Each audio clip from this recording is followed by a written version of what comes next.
So kung bago ka pa lang sa channel ko, huwag kalimutang mag-like and subscribe. Welcome to another vlog, and for today's video, pag-aaralan natin kung ano nga ba yung difference at paano gamitin ang pull together, pull up, pull through, and pull down. So mga words na pull together, pull up, pull through, pull down, these are phrasal verbs. Okay, bakit phrasal verbs? Because it is composed of two or more words and is considered as a phrase and functions as a verb in a sentence. Okay, so ang ating first phrasal verb is pull together. Okay. So ang pull together, maraming pwedeng meaning, depende sa context, okay, or konteksto ng sentence na ginagawa nyo. Okay, so pull together could mean it to cooperate or work harmoniously. Sa Filipino, magtulungan. For example, the problem would be solved immediately if they all pull together. Pull together can also mean to control yourself or calm down. Okay, sa Filipino, huminahon or kumalma. Okay, so for example, you have to pull yourself together in front of the kids.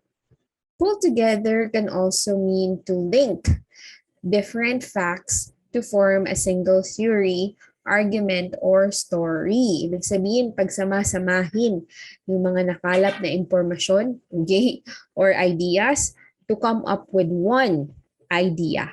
Okay, so for example, let me pull together all the ideas shared in today's meeting. Our next phrasal verb is pull up. Okay, so ano nga ba yung pull up? Marami rin siyang ibig sabihin. Depende rin sa context ng inyong sentence. Okay, so pull up can mean or could mean to stop. Okay, so sa Filipino, huminto or tumigil.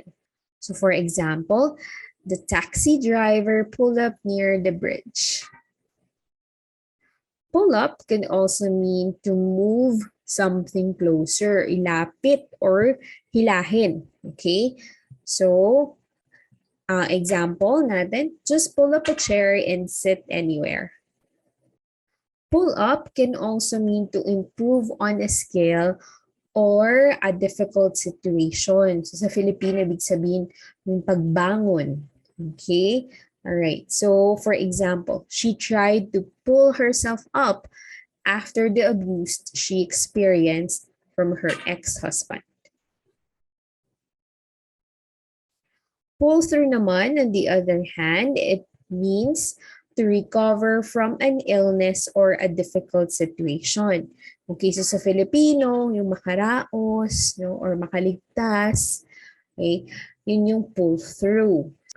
For example, it is his great determination and hard work that has pulled them through. The patient eventually pulled through after his major surgery.